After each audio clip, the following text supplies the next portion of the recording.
Scream 6 might just be the best movie in the whole franchise. That's kind of debatable. But what's not debatable is that Scream is the best franchise in horror movie history. I've seen the movie twice. I really enjoyed it, obviously, right? But boy, I tell you, this one is possibly my favorite movie in the whole series. I'm not going to say it's the best objectively. I think one is just a work of art. But I think I might have enjoyed this movie better. Recency bias, it gets things real muddy. I'd have to rewatch them all. Even though I've seen them all pretty recently, I can't explain to you how excited I was when I left the theater the first time. And when I got to watch it a second time, I was able to take some notes. That's what we're going to talk about in today's video. So thank you for hanging out with me for a few minutes. I do appreciate your time. If you're interested in supporting the channel, we have new Horror Hangout t-shirts. I'll have some on Etsy real soon. And if you just want to pick one up, otherwise I can just DM me on Instagram and I'll make you one and send it to you. So just in case you were wondering, spoiler warning, we are going to talk spoilers. I'm just going to go in and I'm going to read the notes that I wrote down and talk about those things. And that's that. So Scream 6 has an absolutely amazing opening. An amazing opening, man. Samara Weaving, she acts so uncomfortable and nervous. It comes off very natural. They're able to do a unique phone call opening due to the fantastic writing of this movie. I like the fact that when the phone rings and they pick it up, it's a restaurant and not Ghostface. They're already throwing you curveballs from the very first scene of the movie. She gets the phone call. It's a guy on the phone. She walks down the alleyway and she gets gutted, right? Dude, it's very much a parallel to the first Scream movie. You got a young starlet like Drew Barrymore and Samara Weaving. She gets killed at the very beginning of the movie. You weren't sure if that was going to happen or not. I kind of thought it might based on the poster. It just felt like she wasn't going to last long. I was hoping I was wrong.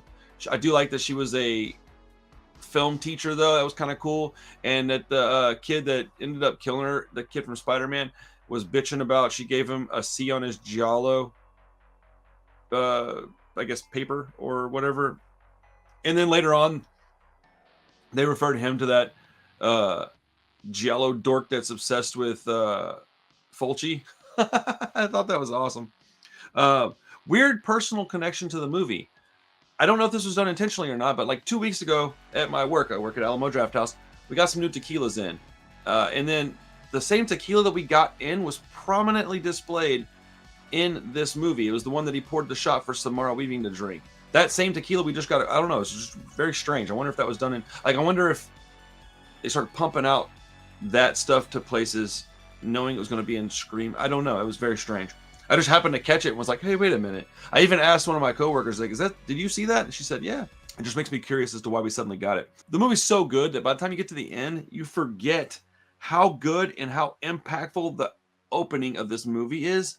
Like I said, it does mimic the original. I think that it was, I don't know, man. I love the fact that he kills her and then removes the mask, throwing you again for another loop. We all kind of thought at the very first viewing, I watched it with employees, we thought, oh, man, how are they going to make this work, dude? It's never happened before. Pff, bro, got you again, right? It was also the first opening where the very initial slash of the knife wasn't Scream 6. It was, you know, the kid in the alleyway. Just red herrings from the drop. I do think it was funny that when they were in the kid's apartment after, you know, when he gets back and he's on the phone with his buddy and he's talking on the phone, when he goes to the fridge, when he's playing hot, you know, hot cold with Ghostface, he gets to the fridge. I noticed there was an Ice 9 Kills like magnet or postcard on the fridge. There was a Drew Barrymore picture on there too. Yeah. And then Sam's therapist was a straight up bootleg Bruce Campbell. That guy drove me nuts, man. I'm wondering if that was intentional, if they got a guy that looked and talked and acted a little like Bruce Campbell on purpose. You never know with this movie, man. They're so meta. It's unbelievable. There was absolutely wonderful music in this movie. This movie had amazing music. I paid a lot of attention to it on the second go around. And then right after I wrote that down, they're at a party playing Too Short. And I was just like, point made, dude. That's amazing. The tension between the two sisters, Sam and Tara, is very realistic, and I really like that. I like the struggles that they've got, the different personality types. I don't know, it just seems very natural, very realistic. I really appreciated that in this movie. The sexual tension between Tara and Chad is a good addition to the story, in my opinion. I'm a romantic dork. When they almost kiss and they get cock blocked by Quinn, the face that Tara makes, bro, you could feel that, man. Telling a story through images makes you go right back to feeling that way in high school. That face that she makes when she's got like that, the apprehension and the desire to like be with him. the nerves. That's what I was talking about. She makes these faces. I don't know, man. They were able to capture a very real feeling in this movie. Oh yeah, I wrote down when the kid that kills Samara is on TV, old girl says, "Whoa, that's the chode from our film studies class, the one obsessed with Argento." That's what it was. That made me think of my boy Josh, dude. Like, because he would be the kind that would be irritated about getting a C on that. And then, I mean, he wouldn't kill nobody over it, but that would drive him nuts a bit. Um, oh man, during the second viewing of this movie, so many like little things made sense that I just didn't catch in the first viewing. Like just little details, things in the background, things that were said in passing. A lot of things clicked on the second viewing, and I imagine on the third and fourth, it'll even get better. So when the therapist is about to get killed, he's watching a movie on the TV, and on that TV, there's a guy screaming, "You're next! You're next! You're next!" And I didn't catch that the first viewing, but if you had caught it, yeah, obviously, I don't know. It's just those kind of things pop out to me on, additional viewings that I wasn't able to catch in the first go around. Then right after that, we get the group meet up outside the campus, and we hear Red Right Hand. Perfect timing and an excellent throwback to Scream 1. I think that the campus get together in that song is legendary. I think it's nostalgic. I think that is something that takes you right back to the original Scream. And I mean, dude, this movie is so well crafted, in my opinion. They're taking shots at whiny film nerds with letterbox accounts. Bro, like, while I've been using letterbox more and more lately, I totally understand what they're talking about. I'm keeping this shit meta as man, and I'm loving it. I am trying to use letterbox more though, man. I do like that my buddies use it. If they didn't use it, I probably wouldn't care at all. Okay, so another little detail that I thought was cool, man, is whenever they're in the police station and the cop fella is asking for details on Kirby, they're wanting you to think that's because he suspects Kirby as the killer, but in reality, he's trying to get information on Kirby so that he can, I mean, obviously he's the killer, right? And you don't know that, but dude, just amazing writing, man. Great misdirect. I really like that a lot about this movie. There's just tons of stuff like that are in this film. That the details are insane in this movie, and I really want to watch it again already because it's been a couple of days and I'm salivating, man. I want to watch it again. There's so many great clues to who the killer is, and the final showdown hidden in the dialogue of this movie. When Quinn dies and her dad says, "They took me off the case, but I'm not gonna stop until I find out who did this. You mess with my family, you die." He's literally talking to and about Samantha in the movie, and I think that again is another example of excellent writing. I don't know. I think a lot of movies are lazy and they don't write things with double entendres like that. That's what it is. This has got quality writing, man. It's awesome. The only thing that I was a little bothered by was that the cop was Richie's dad and Quinn was his sister, and like how'd they keep that under wraps, man? I don't really know. Suspension of disbelief is welcome in horror movies, though, especially for me. I think like that, and then immediately I get frustrated with myself for thinking like that because I'm not the logical moviegoer type. When Samantha's at the auditorium place and she's looking in the glass, she sees Billy Loomis there, and they're talking about all the paraphernalia and evidence, and he says, "Hot damn, how cool is this place?" I felt that in my bones, dude. I love this. This is exactly what I'm talking about with this movie, man. It's so good. I kind of also thought maybe it was Sam and Tara's mom that was the killer, possibly, when Gail asks about her at the warehouse. I was a little surprised that Quinn was able to take out Gail's boyfriend. He's a big, tall, athletic fella, and she's a tiny girl, right? But again, suspension of disbelief, man. Those are my only two problems. That and the other thing I was talking about a second ago.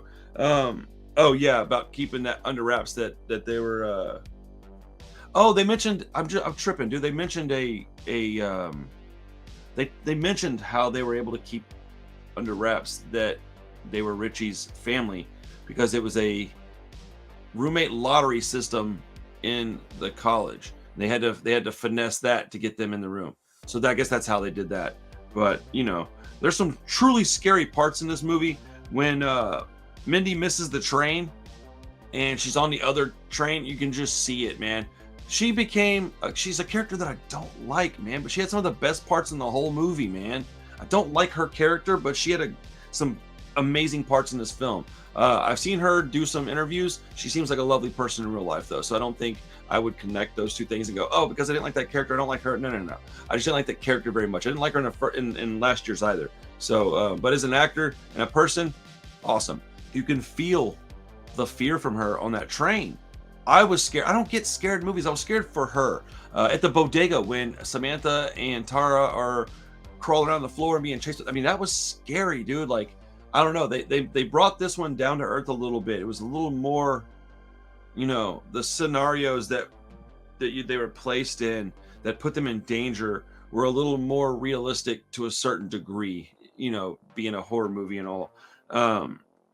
You know, the irony of Mindy calling Ethan Ghostface is so much better and funnier on the second viewing, because she called him Ghostface with your Ghostface ass like 3 times in this movie. And the first time I was just like, oh girl, you're just trying to get us to think he's the Ghostface when he's not, blah, blah, blah, blah, blah. Clearly he's not, because she's calling him that. And it turns out dude, it was so good, man.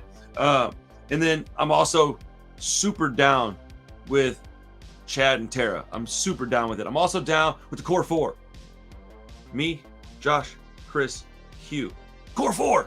I don't know if they're going to want to get back on the podcast or not. I haven't talked to them about it. But I'm assuming they do. So, core 4. Anyways, because everybody dies, Sam, was a great throwback to Stu saying that to Sid in the original. I believe it was the cop saying that to Samantha. Dude, I thought that was excellent, man.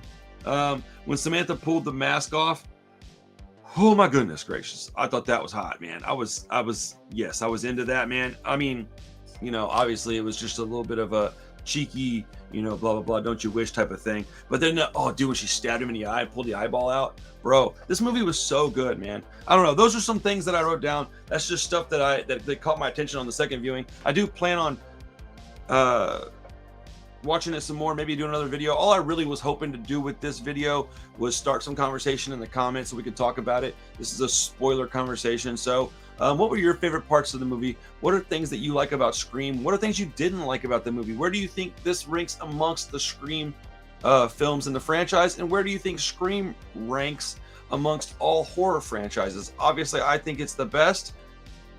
Just because I think it's the best doesn't mean that it is. So I'd love to know your opinion. Yeah, tell me in the comments what you think. Also, again, if you want to pick up a Horror Hangout shirt, this is the very first design, and I'm really proud of this. This is all designed by me, made by me. So if you want merch, let me know. Otherwise, thanks for hanging out. I hope you enjoyed Scream 6. I hope you enjoyed this video. I'm really feeling under the weather, so my apologies. I was hoping to get this out 2 days before I did, but so be it. If there's anything I can do for you, let me know in the comments. Otherwise, we'll see you in the next Horror Hangout. Peace.